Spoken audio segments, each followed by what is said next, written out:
Otoritas Jasa Keuangan atau OJK resmi mencabut izin usaha PT Paytrend Asset Management atau PAM pertanggal 8 Mei 2024. Alasan pencabutan izin usaha milik Yusuf Mansur tersebut diantaranya tidak memiliki kantor yang memadai untuk menjalankan fungsi sebagai manajer investasi.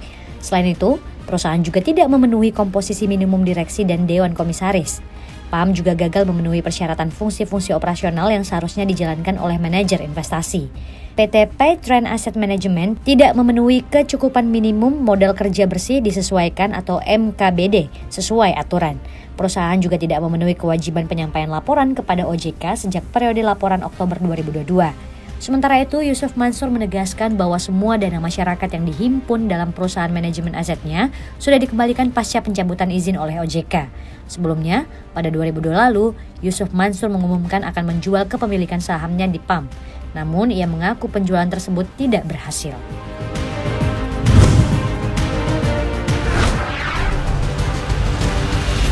Presiden Joko Widodo menyadari sorotan tajam publik terhadap Direktorat Jenderal Bea Cukai dalam beberapa waktu terakhir.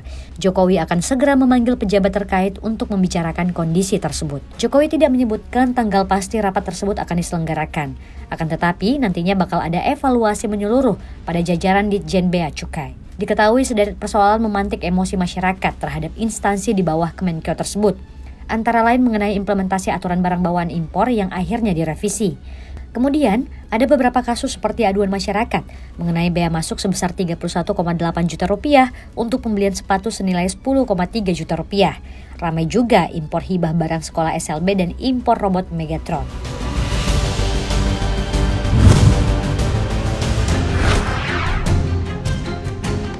Harga gula tengah mengalami lonjakan yang signifikan. Badan Pangan Nasional melaporkan tren pergerakan harga gula yang terus naik sejak 2023. Sepanjang bulan Mei, harga rata-rata gula mencapai Rp18.000 per kilogram. Sudah di atas harga acuan pemerintah yang berada di angka Rp17.500 per kilogram.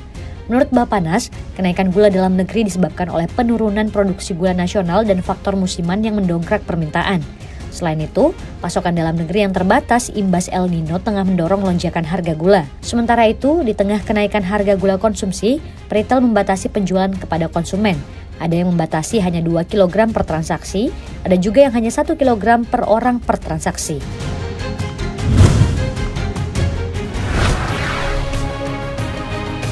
Bank Indonesia menyebut kinerja penjualan eceran pada April 2024 mengalami pertumbuhan. Hal itu tercermin dari indeks penjualan real April yang sebesar 243,2 atau tumbuh 0,1% secara tahunan. Tetap positifnya penjualan eceran tersebut didukung oleh pertumbuhan kelompok suku cadang dan aksesori, bahan bakar kendaraan bermotor, serta makanan, minuman, dan tembakau.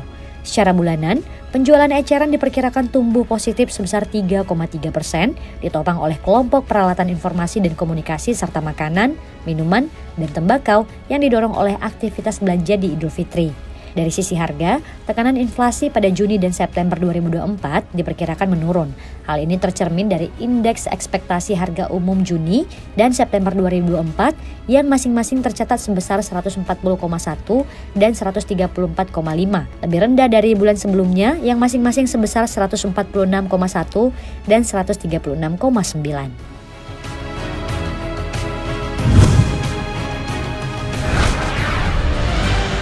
Pabrik Tesla di Jerman diserbu pengunjuk rasa yang datang dari penggiat iklim. Mereka mengajukan protes terhadap rencana perusahaan mobil listrik milik Elon Musk itu untuk memperluas Berlin Brandenburg Gigafactory di Jerman. Menurut pernyataan polisi setempat, para aktivis lingkungan itu mencoba masuk ke pabrik dan membuat beberapa jalan yang terhalang di daerah tersebut akibat demonstrasi. Demo berlangsung di satu titik di dekat pabrik Tesla, namun masalah mulai terjadi saat pendemo berupaya untuk menerobos lokasi pabrik Tesla dan melakukan aksi duduk yang berujung pada pemblokiran jalan. Akibat hal ini, pihak Tesla meminta para pekerjanya untuk tinggal di rumah daripada datang ke pabrik karena kekhawatiran terhadap aksi di sekitar pabrik Brandenburg. Tesla diketahui sedang melakukan ekspansi besar-besaran untuk pabrik baterai dan perakitan mobilnya di Brandenburg, Jerman. Ekspansi yang direncanakan Tesla mencakup desain depo angkutan kereta api dan fasilitas penyimpanan yang dapat membantu perusahaan milik Elon Musk itu menghindari ketergantungan pada penyedia logistik lain dan menghindari jeda produksi karena kekurangan suku cadang.